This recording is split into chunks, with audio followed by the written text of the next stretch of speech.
Repulsing the monkey is an interesting gesture from the standpoint that, unlike most of the other gestures we've done so far, where we chamber towards an oncoming opponent, storing jing in our rear leg and advancing in the direction to offset their attack. Repulse a monkey, lifting hands, play guitar, white crane spreads wings from the short form, have a tendency to move towards the opponents, moving in their direction, capturing their hands, breaking their joints, or as in this case with Repulse the monkey, we're going to reach out to engage their attack. So instead of coming from a back to a front situation, you're going to start in a front, store your jing here, and move to the rear. So it's kind of an interesting approach, and it would certainly throw an opponent off guard, because most of them would expect that when they come to attack, you're going to back away. And in this particular case, you're actually going to go and engage them, meet them halfway, and then take them into your wheelhouse and into your power and destroy them at that point in time. So what I'd like to do is I want to take the gesture and break it down. First we're going to look at the footwork, and then we'll isolate the hands, and then we'll put the whole thing together. I tend to always like to do with footwork first, because without a strong base and a proper base, then the upper part of the body has no benefit whatsoever. So looking at this from just the feet perspective, I'm going to face in the direction of the common execution of the form, and we'll look at just how the feet are going to work in this. We would have finished with fist under elbow, so I would be in a cat stance and ended up in this particular position. So forgetting about the hands and just concentrating on the feet, it's going to happen like this. I'm in a cat stance. My center line is a little bit off to this corner. And we're basically going to establish our feet facing the corners as we move rearward, because we always want to have this advantage of a cat stance. It's strongest when your foot's at an angle. So from that perspective, we're going to step back like this. I'm going to drag this into a center step. Then I'm going to open my hips.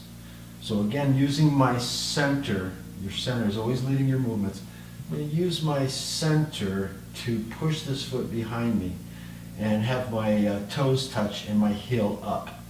From here, all I'm going to simply do is just sit back, and once I make 50-50, I'm going to continue to shift back to this leg, but I'm going to make an adjustment to the front foot because I want it straight ahead in case I need to kick with it.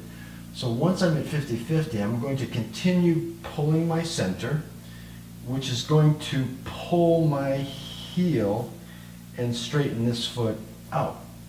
Then I'm going to drag this back and repeat the process. Now, the reason I want to have this foot forward is in case I need to use it to make a kick. So starting off from the very first position, without the hands, we're going to go to a center step. My left foot straight ahead. Center step.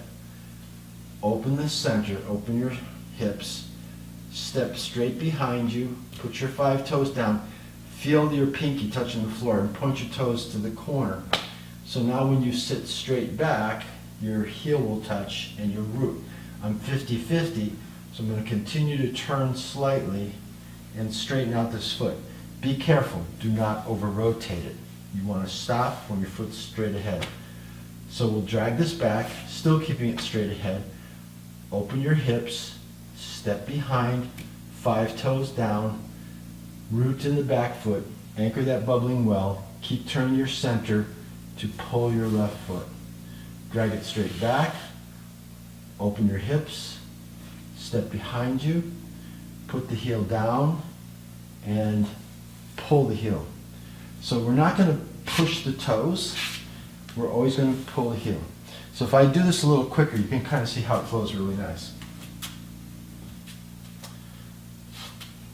And open, step, root, adjust, drag back.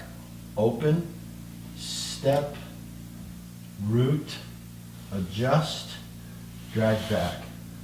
Open, step, root, adjust, retract, open, step, root, adjust, retract.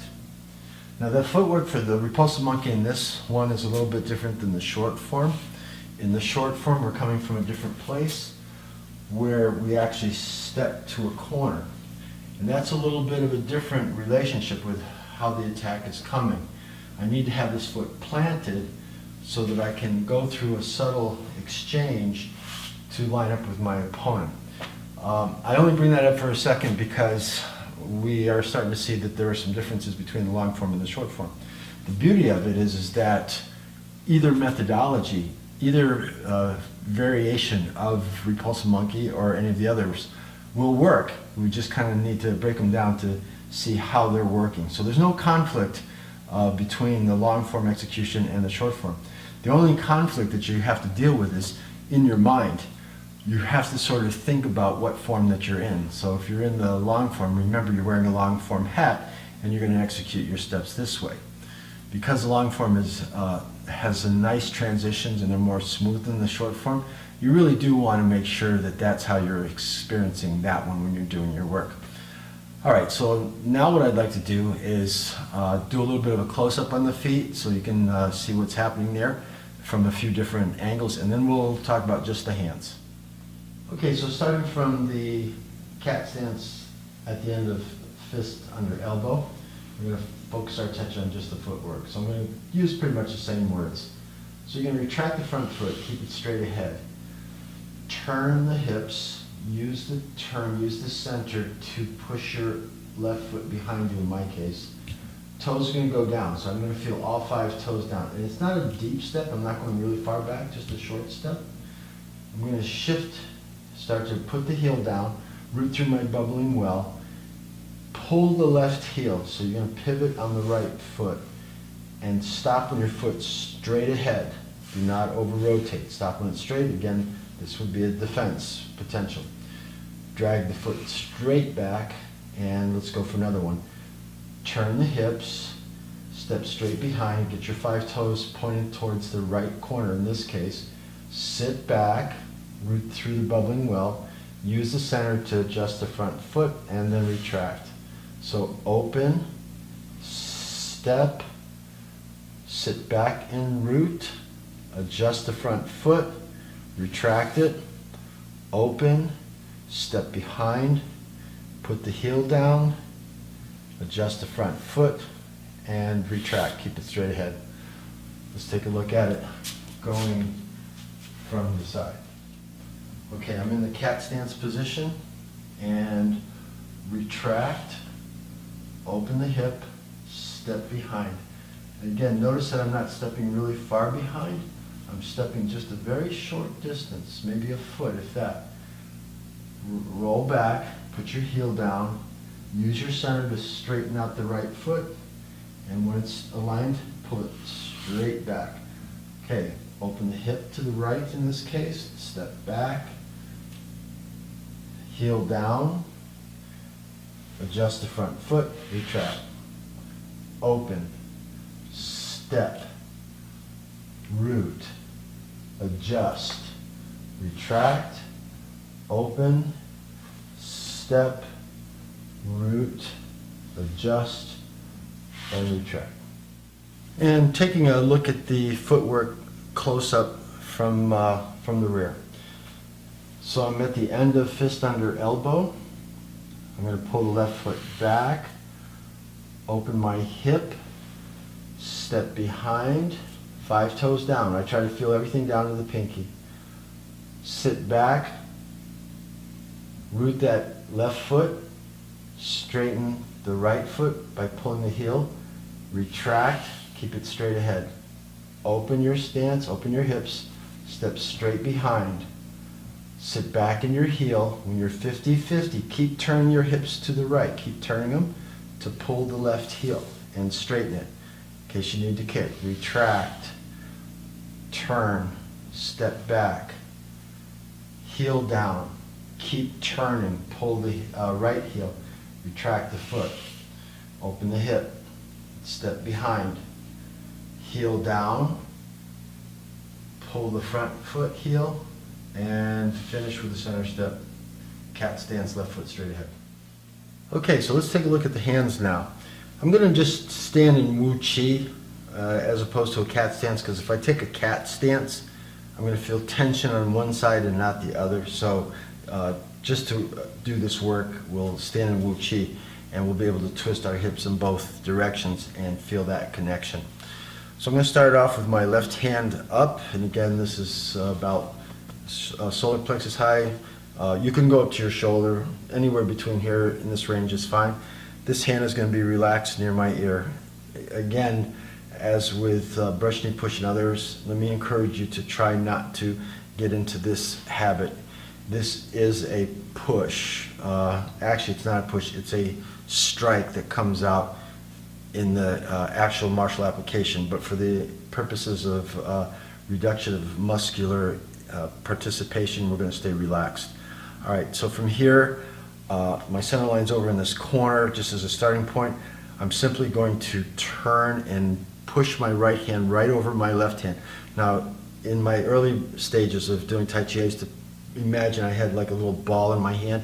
So I'm going to push this ball off. But the thing is that you're rotating on your vertebrae, so that's your axis, and you're going to try to rotate your hands at the same time. So your center is pushing one hand, and this same single gear is pulling the other.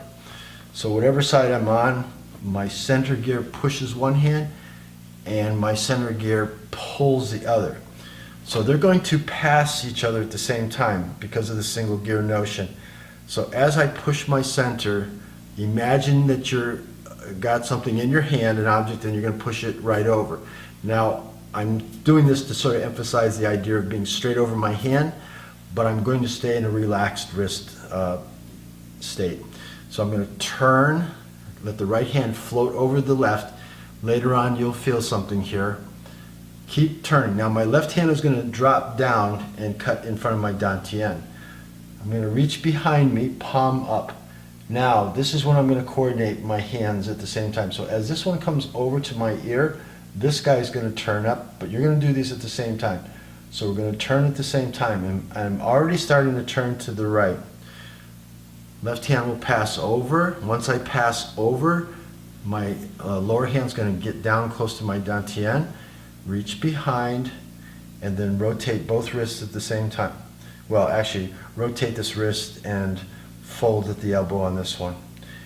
Turn the other way. So the right hand goes straight over the left, drop it down by my center, reach behind, and move both of these at the same time. Push and pull. So I'm pushing the left hand, I'm pulling the right, cut through my center, and turn them at the same time. One more time. Push, pull. Push left, pull right, and set up your next one. This would be chambering, if you will. I would have an opponent's arm, and I would be pulling them in my direction, and then I can pretty much break their jaw, which is kind of cool. When you pull them and this hand goes down, it's going to bring them forward, so you're going to have a really easy target right in front of you. If you have to hit them on the nose, if you're defending your life, then you probably want to break their jawbone or whatever. Okay, so that's it as far as the handwork goes. Well, I take that back. Let me also do it from the front, just so you can see the relationship between my center line and my hands. So still holding Wu Chi. My left hand is straight in front of me. So I'm going to turn my center. Right hand will float over the left, directly over it, right in the middle, right in the middle. Then my left hand will drop down. My left hand will drop down. And here's where I turn my front wrist and bring my left hand over at the same time. Sometimes I used to practice just doing this, just to get a sense of how do I connect these, because we're going to move two hands and a foot here pretty soon. So I want to make sure that these things are working at the same time. That's also helpful in trying to adhere to principle number 9, where we flow like a river and there's no breaks whatsoever. Everything is continuous and unbroken. So just a couple more times. I'm going to push and pull, stay relaxed in this hand, cut through my dantian, and now move both at the same time. Turn, push and pull, cut through the dantian, reach behind, chamber. Push, pull, reach behind, chamber, push and pull, cut through the center, reach behind, and chamber. Very good. Okay, so let's take a look at putting all that together. So we're going to start with the fist under elbow in the common direction of the form. From here, to start this whole process, you're going to turn your center and open your hand. So if I look at you from the front for a second, I initiate this by turning my center, which rotates this hand. Okay, again, you're always corkscrewing your chi. So we're going to turn the center to open this hand, and then we're going to cut through our dantian. All right, I'll face you the camera shortly, but for now we'll do it in the direction of the form just to get this into our awareness. All right, turn the center, open the fist, rotate the hand palm up, drop it down in front of your dantian, reach behind. Now this is where three things move at the same time. You're going to pull the left foot straight back, turn the left palm up, and pull it back a little bit. Again, you're reaching out and you're pulling in. So this sort of represents pulling. I would actually pull this person stronger, but for the form, we're just going to pull it in a little bit. So taking it from here, I'm going to turn my center, open my fist, reach behind, all my weight's in my right leg. Now I'm going to set this up, bring my left foot back. Now, I tend to call this chamber when we're practicing it in class because it seems like a good checkpoint, but this is not what the true chamber would be. The true chamber would be at this point. I'm going to open my hips and I'm going to step behind.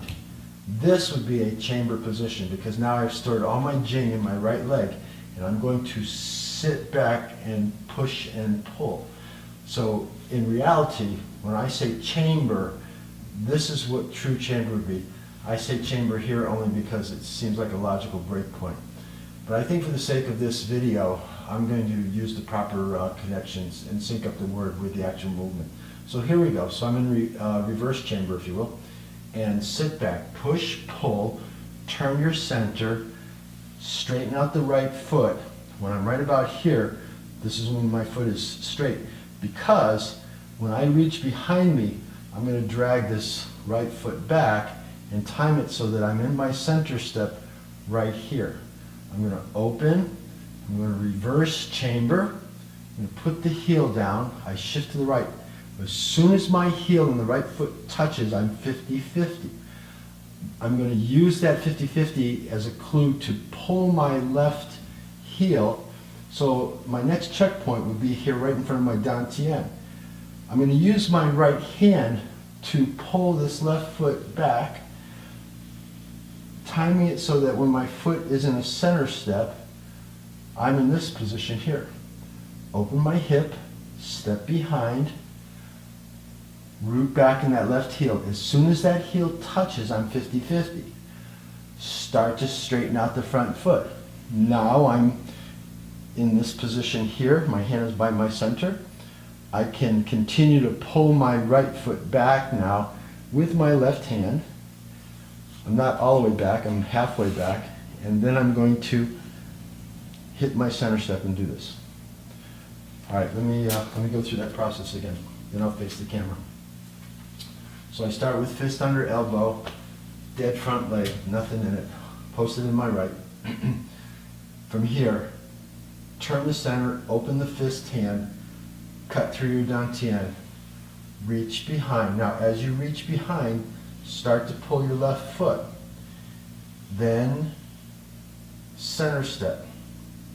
Open the hip, chamber, right? We're going to chamber back here.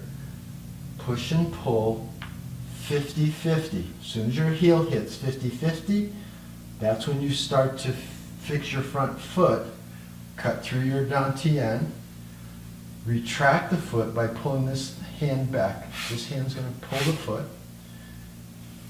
And then when I collapse this hand, my foot finishes here. So this hand pulls the foot part way, and then the collapsing of it pulls it all the way.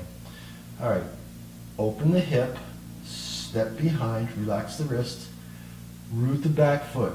As you shift, push and pull straight over your hand. 50-50, straighten the front foot, cut through the dantian, drag the front foot back as you reach behind, finish dragging the foot to a center step, turn the hands over, open, step behind, root, 50-50, adjust, retract, center step, and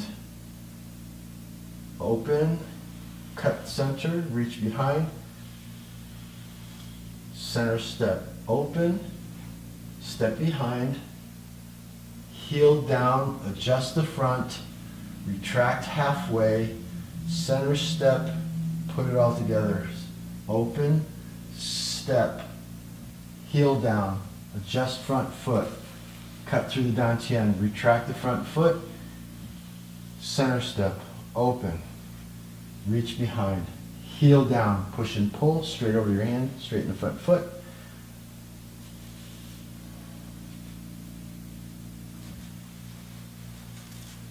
You'll get good and aware of when you're going to do that funky footwork. All right, I'm going to do this one last time, coming from the camera this way, and then I'll do it with the back to the camera so you can see it from a couple different angles. So I'm going to start close up. You're not going to be able to see my feet.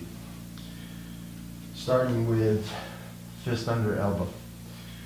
Again, your fist is behind here. All right. And turn the center to open, reach back,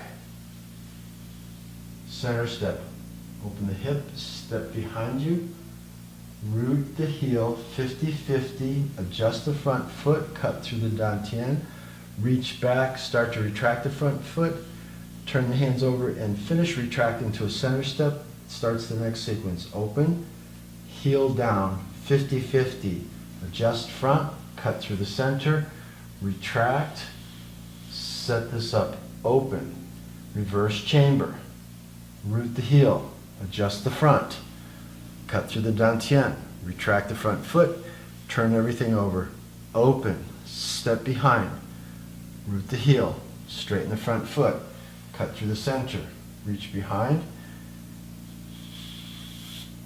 coming towards the camera from the rear. We're in a cat stance and fist under elbow. Turn the center to open the hand, cut through the center, reach behind, bring it all in together, center step, open, step, push, pull,